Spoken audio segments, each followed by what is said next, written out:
What's up, guys? Welcome to your 134th Android tutorial for the new Boston, where we're going to learn about AlertDialog. A little bit more in depth, not much more, but a little bit. And that's where we're going to create a dialog that pops up on the screen if, again, they hold down their finger for longer than a second and a half.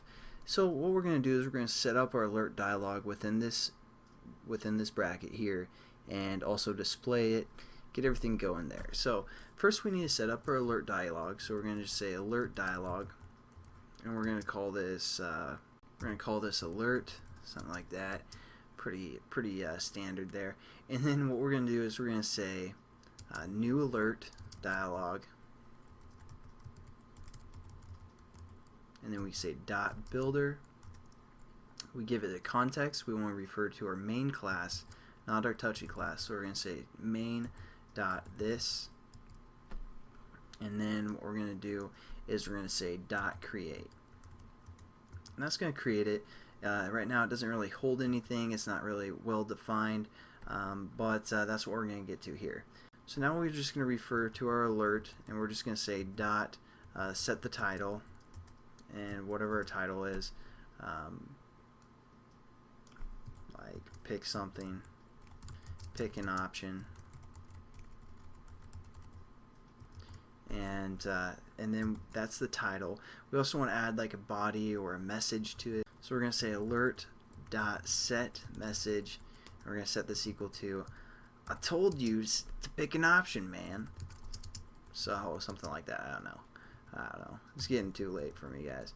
I told you to pick an option.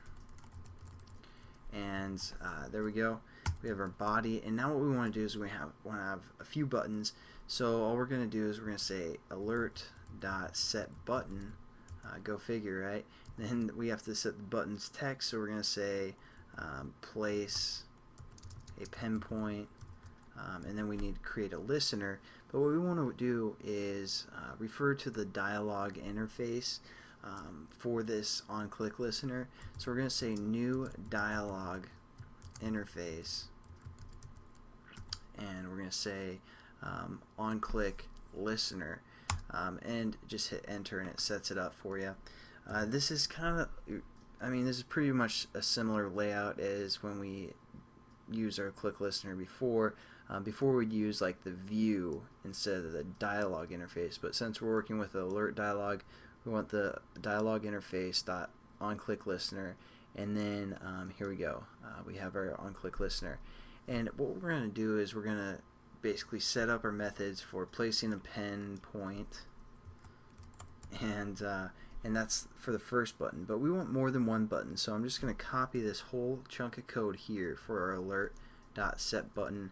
Hit enter, format it for you guys, and we're going to change the text of this one to get address, something like that. And the only other thing we need to do is it's trying to set it to the same button that we set here, so we're going to say set button 1 or set button 2, and that'll set the second button for us. And then let's just paste another one, get you guys a little bit familiar with the buttons here. I don't know, trying to just make a tutorial out of this, but I don't know.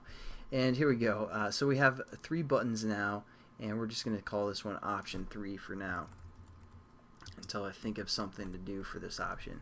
And then all we're going to do is say alert.show, because we've created it but we haven't shown it yet, so we're just going to say .show, and there we go. There we go. Now our alert's going to show up, and it's basically going to create itself and then show every time we hold for longer than a second. And now what we're going to do is within this if statement, if all this stuff happens, we're going to return, return true. And that way, it's not super important, but that way we're going to return true if we go through this if statement, else we're going to return false. So let's run our application and make sure it works, hopefully. Otherwise I'm going to have to redo a few of these tutorials, but I'm hoping that's going to work here.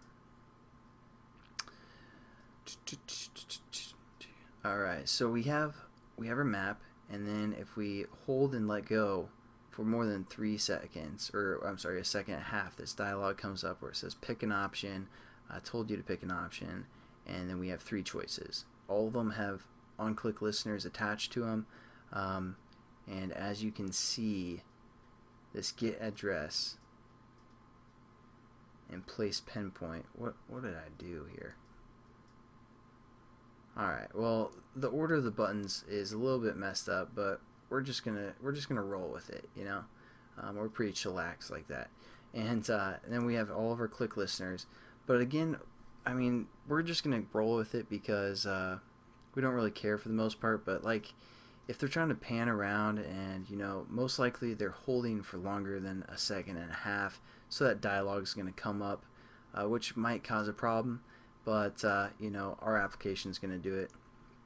It doesn't matter. But if we just click for under a second like this, I'm just kind of clicking and dragging real quickly, our alert dialog doesn't come up. Again, it's only if it's for more than a second and a half. So I hope you guys enjoyed that tutorial. Hope you understand a little bit more about this alert dialog. And also, if you want to change like the icon, you can also use a method like set icon, and you can see some of the other methods you can use with this alert dialog. But for this example, you know, pretty much covered the basics, some buttons and all that stuff. So thanks again for watching, guys, and I'll catch you in the next tutorial. Have a good one.